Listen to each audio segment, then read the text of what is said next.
Señores, se ha hablado mucho de por qué los pollos que consumimos no tienen anabólicos. Y nosotros queremos traer una prueba que aparece hoy en la prensa, Sí. donde da cuenta de la evolución del pollo desde el año Del 57. del año 57, que aparecen los famosos pollos de granja aquí, que lo trajo Mora. Miren, eso fue 57, eso es 78 y mire cómo está en el 2005. En el 57 tenían 905 sí, gramos. pero hay que decir lo siguiente, es la misma raza y esos pollos tienen la misma cantidad de días de nacido. Es decir, que ahí no hay ningún tipo de duda de lo que nosotros estamos siendo sometidos, para que se sepa. Y que además, eso pasa como con los transgénicos. El de 2005 ya se parece hasta a mi Sosa. Sí. Ya. Pero se parece más a Bones, ¿cómo se llama? A Barry Bones, que le creció el cráneo. A Barry Bonds. Lo que quiero decir es que con 7.000 millones de habitantes, yo creo que hay que engordar el pollo, ¿verdad? Pero tiene el mismo valor nutritivo, aumenta el valor nutritivo del animal. Sí, lo que pasa es que a tiene un la valor, par con el tamaño. tiene un valor agregado que siempre he discutido. Si después de sancocharlo, freírlo, hornearlo, esa hormona sigue estando presente y se pasa al ser humano. Yo solamente quería decir eso porque tenemos un programa con José. ¿Tú crees que esa hormona puede sobrevivir a una fritura? A una fritura Sí, a un aceite sobresaturado, de mucho frito y muchas cosas. de la señora Patria, la Sí. que está en el mercado. No hay anabólico que sobreviva a eso. A eso, ¿verdad? No. Bien. Entonces tenemos que las 10 principales causas de muerte en el mundo son las siguientes. Cardiopatía isquémica y accidentes cerebrovasculares. Esas dos enfermedades tienen su origen en los vasos sanguíneos. Es decir, que yo la quiero unir para poder conversar con nuestro invitado. Cardiopatía isquémica son las enfermedades del corazón que tienen que ver por insuficiencia de la irrigación en las coronarias. Y los accidentes cerebrovasculares tienen que ver con ruptura de vasos del cerebro o con isquemia de vasos del cerebro, lo que suman casi 14 millones de muertes al año. Si tú te das cuenta que 14 millones son mucho más que enfermedades pulmonares 3, infecciosas respirativas 3, bronquio y tráquea 1.6, SIDA 1.5, diarrea 1.5, diabetes 1.5, tráfico 1.3 y cardiopatía hipertensiva 1.1. La suma de todas las enfermedades da menos que los 14 millones. Sí, pero la mamá de esa dos está oculta aquí en la diabetes. El diabético es un candidato a estas dos. La diabetes produce de todo. Bueno, De no produce fractura ni produce SIDA. Pero produce Nada de eso. problemas de... La diabetes produce estas dos primeras. Vamos a dejar que un médico que tenemos aquí, que tiene por nombre el doctor Amaury García, que es neurocirujano y un médico de enfermedades vasculares, ¿verdad? Sí, eso mismo. Él es Neurocirujano endovascular, profesor de la UAS. Vamos Trabaja a en hablar Hospitén. con él porque nosotros vemos que tenemos el Instituto de la Diabetes, tenemos las instituciones, el Centro de Cardiología Hipertensiva, tenemos centros de todo, de rehabilitación, pero no tenemos centros que protejan contra los problemas vasculares del cerebro y del corazón, sobre todo del cerebro. Vamos a dejar que él nos hable de enfermedades hoy, que es día de una enfermedad que se llama ictus. Doctor, gracias por estar aquí. ¿Qué es el ictus? Gracias a ustedes en términos general. Pues fíjense que nosotros hemos estado hablando hace algún tiempo del ictus y por más que nos empeñemos en utilizar esta palabra, yo he reconocido que en la República Dominicana la gente entiende este problema como derrame cerebral y así lo hemos planteado porque no es como nosotros querramos que se escuche como le dicen los españoles, que le dicen ictus, o como le dicen los norteamericanos, que le dicen stroke. En la República Dominicana, cualquier dominicano, por simple que sea en el conocimiento, si hablamos de derrame cerebral, no va a entender. Pues el derrame cerebral es básicamente una enfermedad que se produce de dos maneras posibles. Hay 3 o 4 o 5, pero básicamente se produce porque las arterias que van a llevar la sangre hacia nuestro cerebro se pueden tapar o se pueden romper. Si se tapa la arteria, a esa enfermedad se le llama derrame isquémico. También le llamamos ACV, en fin. Y si se rompe, se llama hemorrágico.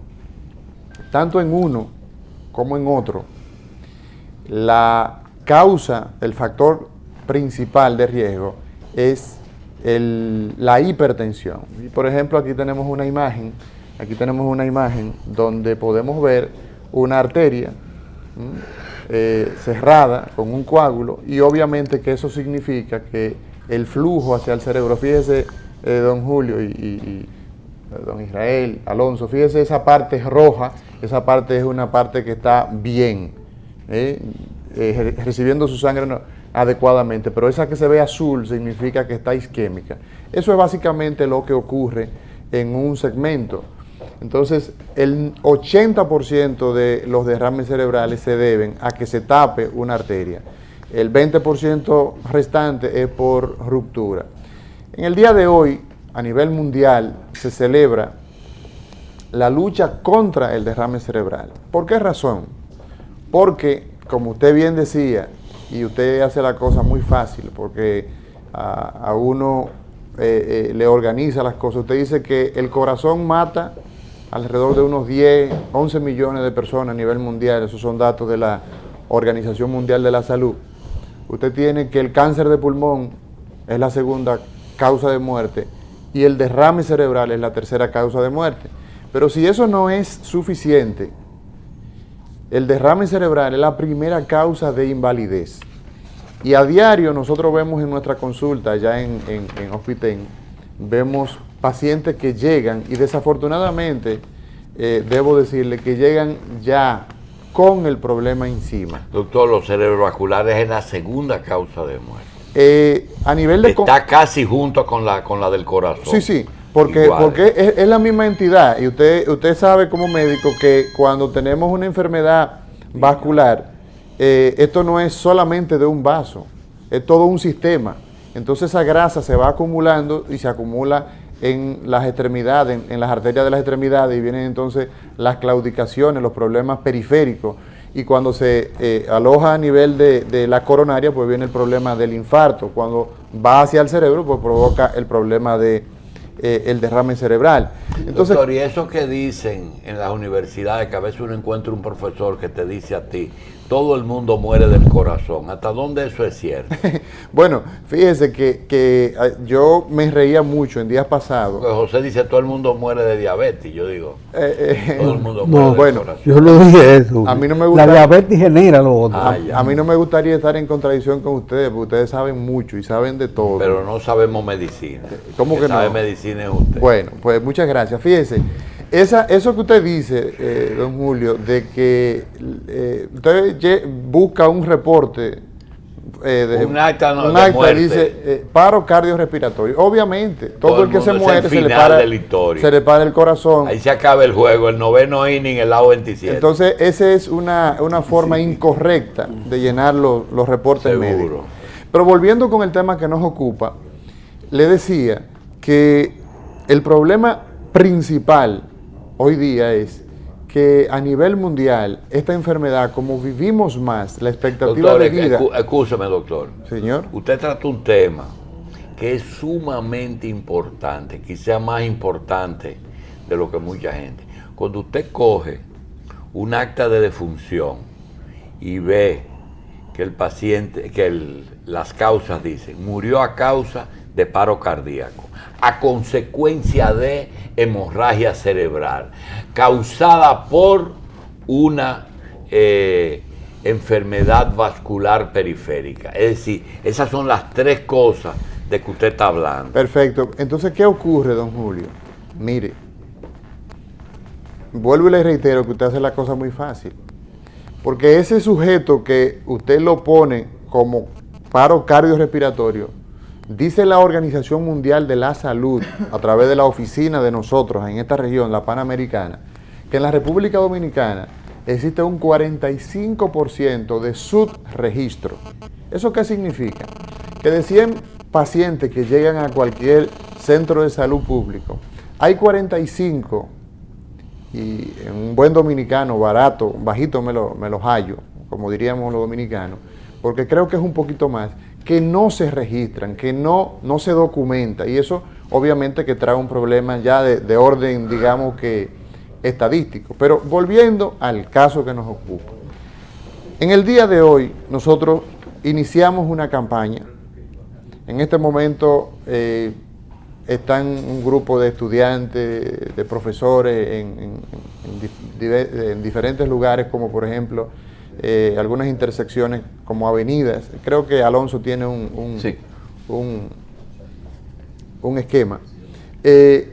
En la Gómez con 27, ahí hay unos estudiantes que están entregando este tipo de brochure. Este brochure nos informa de qué es el derrame cerebral, cómo usted, que no es médico, que usted no tiene que ver con estos asuntos tan complicados de lo que estamos hablando, pero que usted tiene la posibilidad de, si una persona con la que usted trabaja, con la que usted vive, de repente se le pega un fuerte dolor de cabeza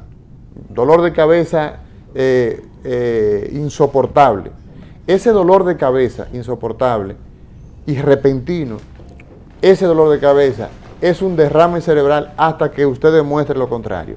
Si usted está conversando y de repente empieza a balbucear, la palabra no sale adecuadamente, ese es un derrame cerebral hasta que se demuestre lo contrario. Si usted de repente tiene debilidad en una parte de su cuerpo, usted no puede movilizar bien las extremidades, eso es un derrame cerebral hasta que se demuestre lo contrario. Entonces, ¿qué hacer? Inmediatamente usted debe acudir a un centro de salud, que en este caso nosotros le decimos con mucha honestidad que estamos organizando la unidad de derrame cerebral en Hospitén, pero que a nivel estatal tenemos ya muy buena perspectiva con un nuevo incumbente que nos ha dado mucha esperanza. No quisiéramos comprometerlo, pero vemos ya un poco de luz en el camino a nivel estatal con una persona que le hemos llevado el proyecto y que nosotros hemos estado permanentemente insistiendo en esto.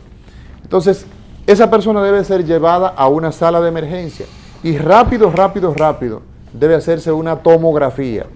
Ese paciente que desde que se entra, usted tiene que decir, este es un derrame cerebral, porque así se debe alertar. Y ese paciente debe pasar por delante del que le duele la barriga. Debe pasar por delante, esta es una tomografía, por ejemplo.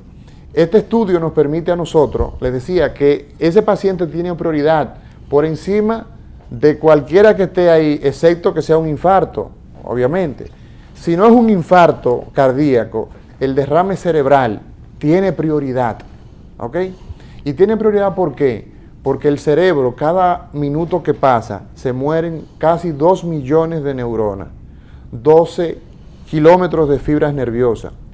Y solamente tenemos, una vez hacemos la tomografía, el diagnóstico. Si fue que sangró, pues entonces podemos esperar un poquito más. Y si no sangró, ¿qué otra cosa puede ser? Entonces, si no sangró, fue que se tapó la arteria. Y en la tomografía se ve normal.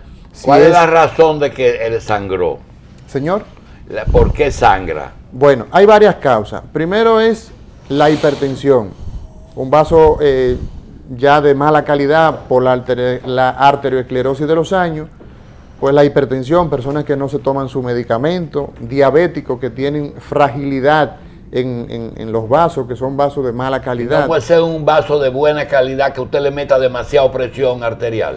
Sí, por ejemplo, tenemos casos de jóvenes que empiezan a usar sustancias y esas sustancias entonces dañan esos vasos que son buenos, los dañan, los enferman. Entonces tenemos... Doctor, ¿y hay válvulas reguladoras en el cerebro, en el cráneo? Bueno, a nivel de regulación de presión, no, eso no existe. Ahora bien, también tenemos los aneurismas, que los aneurismas son causa de hemorragia y muy importante, porque cuando una persona tiene una ruptura por un aneurisma, pues entonces esa persona tiene que diagnosticarse temprano y corregirse el problema temprano, pero no tan rápido como el isquémico. Entonces, continuamos. Ese paciente que ya se le hizo esa tomografía y usted vio que tiene los déficits, pero el médico ve que no hay sangre, dice, bueno, esto es porque se tapó un vaso. ¿Y qué se debe hacer?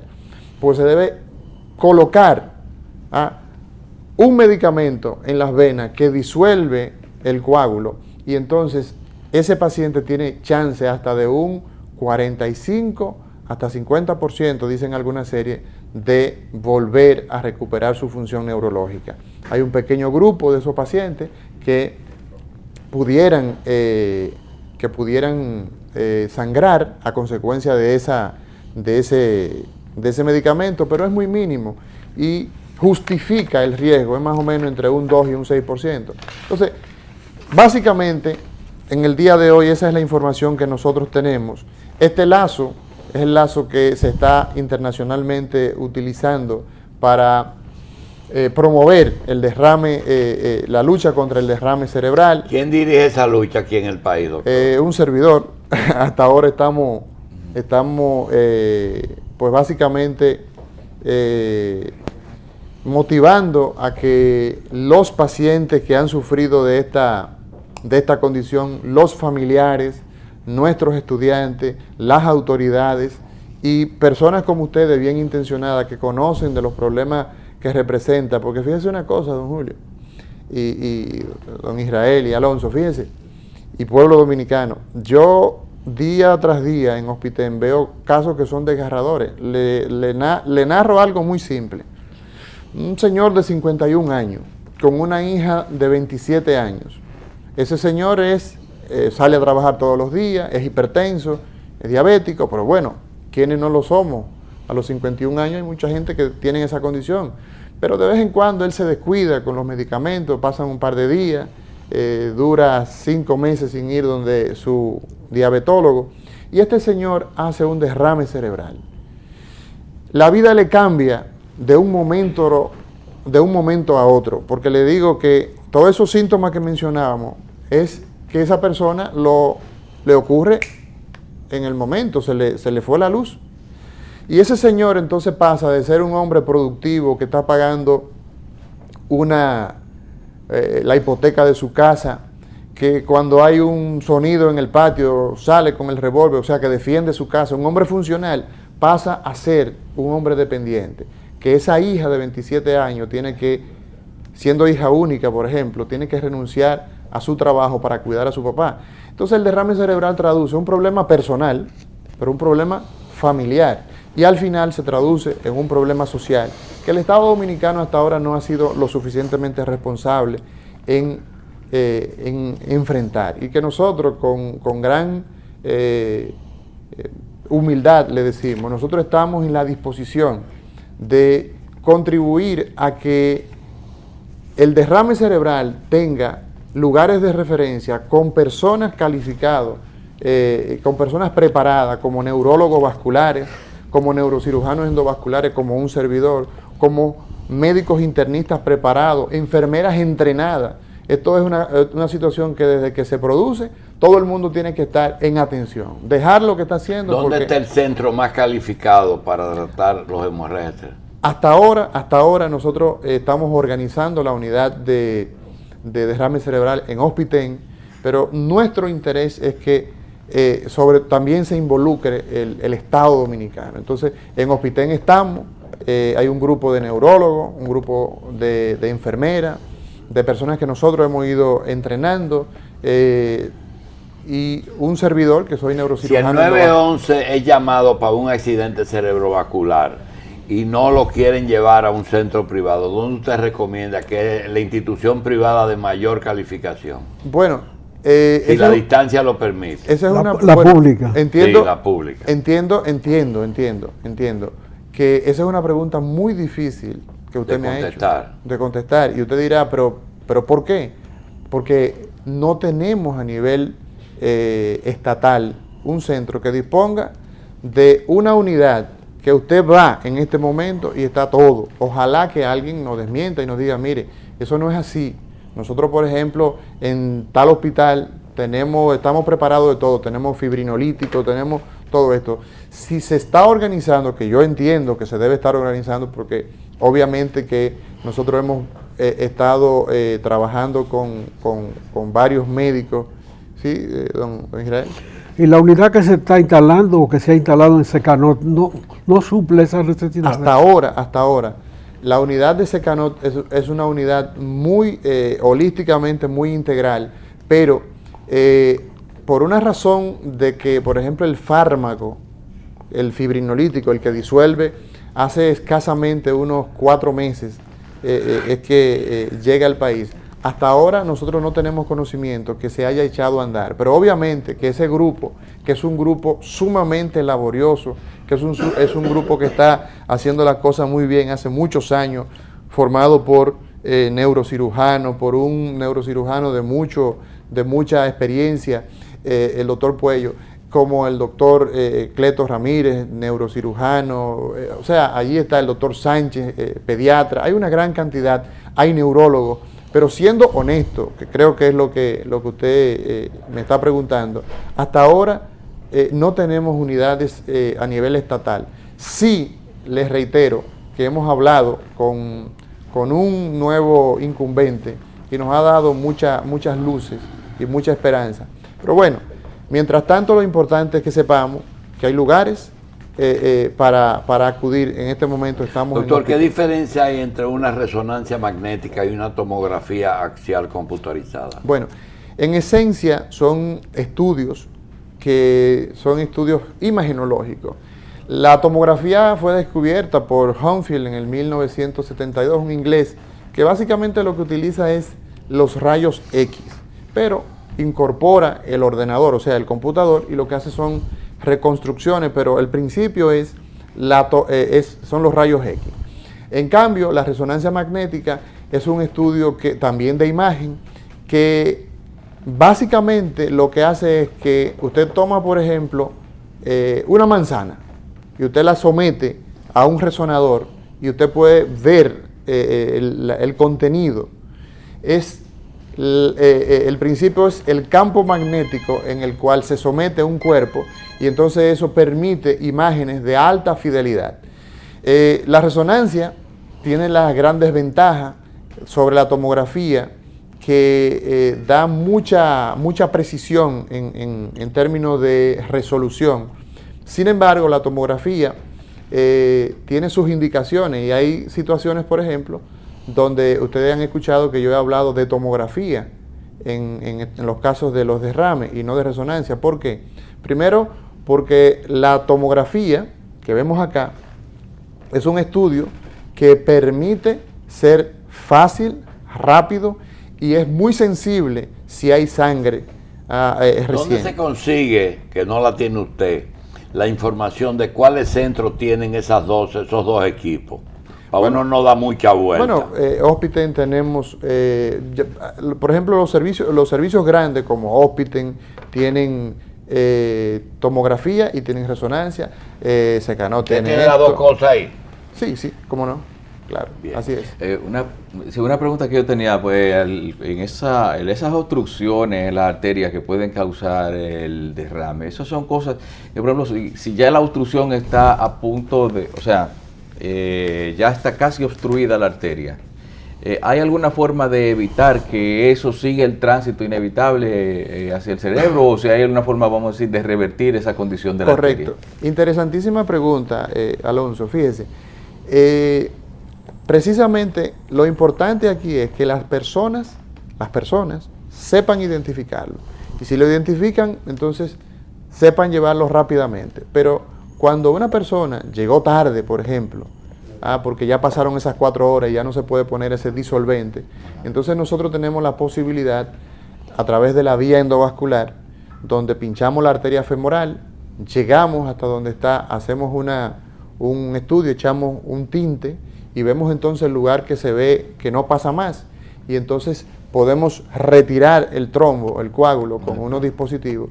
Y esa es una opción que también nosotros en particular la realizamos en el entrenamiento de neurocirugía endovascular.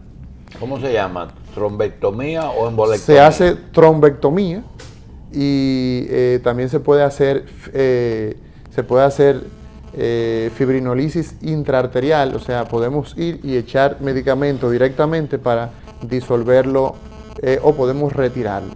En todo caso, lo que buscamos con esto es que las neuronas que todavía no han muerto, las que están alrededor, entonces esas neuronas no se pierdan, porque el cerebro hoy día, don Julio, cuando usted estudió medicina, decían, por ejemplo, y yo como profesor llegué a decir que soy de otra generación, que las neuronas no se replicaban. Y ya hemos visto hace varios años que existe neurogénesis, o sea, que el cerebro tiene la posibilidad de plasticidad, de poder asumir las funciones de otra zona que se ha muerto. Entonces las células madres podrían funcionar ahí. Obviamente que la ciencia tiene muchos retos y el principal escollo de la ciencia está tan simple como en la célula. Ahí es donde está todo el secreto. Doctora Mauri García. Yo le quería hacer una pregunta, doctor, pero me ha sorprendido en su exposición el hecho de que el país esté tan limitado en cuanto a las posibilidades de actuar a tiempo en el derrame cerebral. Así es. Yo también. O en el ictus. Yo tenía entendido que en Plaza de la Salud y en Infotep, que son dos entidades en el mismo territorio, pero distintas, por lo menos algunos departamentos se han creado. Sí, claro. Por ejemplo, en En Sedimat. Infotep está el doctor Rivera como director de... ¿Perdón? El doctor Rivera en Infotep, tengo entendido. Infotec. ¿Cómo se llama? Sedimat. En Sedimat. En Sedimat. En Sedimat está el doctor Sedimat, Rivera. por ejemplo, Sedimat tiene una unidad. Hablar en siglas es muy difícil. Sí, a veces bastante. Sí. Pero fíjese que ese nihilismo terapéutico del cual nosotros hablamos, de la falta de credibilidad, de creer en que había algo, eso estaba en los años, hace 20 años a nivel mundial. Diga. Pero la incorporación y esa pregunta que usted hace nos mueve a nosotros a dar una respuesta que también es honesta. Mire qué cosa. Usted sabe en gran medida por qué razón estamos tan atrasados. Porque hace 4 meses que el país recibió ese medicamento que sirve, que es el único que está aprobado a nivel mundial, que se llama RTPA. Entonces, por ejemplo, Sedimat tiene un excelente equipo, pero no tenían este fármaco, ya lo tenemos, y eso también va a empezar a organizar. El comercial se consigue. Sí, sin embargo, aunque en el mundo entero hace alrededor de 20 años que está circulando, desafortunadamente en la República Dominicana hace 4 meses que no nos pregunte por qué. Bien. Porque no lo sabemos. Bien, muchas gracias, doctor. Doctor, gracias. Yo no sé si da tiempo o una pregunta más, doctor. Dijo José Israel, el factor tiempo. Tiempo es cerebro. Tiempo es pero no cerebro. sobra, ¿verdad? Tiempo es cerebro. Y una persona, por eso mire, hay personas que incluso tienen estos síntomas y desaparecen. Se le debilitó esto y en menos de 1 hora y se olvidan de eso. El 10% de esos pacientes van a terminar haciendo un derrame cerebral en el curso de 1 semana. Y estos no son inventos míos. Estos son informaciones de la American Stroke Association. Entonces, ¿qué ocurre? Que el tiempo es fundamental, porque para poder colocar el medicamento efectivamente, si usted llega pasada las 4 horas, ya no califica, entonces calificaría para hacerle trombectomía. Pero Ella- 4 horas es bueno. son buenos, pero la mayoría de los países europeos todavía el problema que tienen es que la gente no llega a tiempo. Entonces, eso que usted decía, Dalbert Polanco, yo conversaba la semana pasada con él, que es el Del director 911. del 911. Él, estamos haciendo los arreglos para que inmediatamente ocurra esto, las personas que toman la llamada del 911 sepan qué ir indicando. Porque estamos haciendo camino y yo creo que vamos bastante bien, pero necesitamos más del apoyo colectivo. Bien. Doctora Mauri García, gracias por toda la información. Vamos a ver si se hace conciencia con el derrame cerebral. A ustedes los invitamos mañana a las 5 de la mañana que estén con nosotros. José, gracias. Gracias a todos.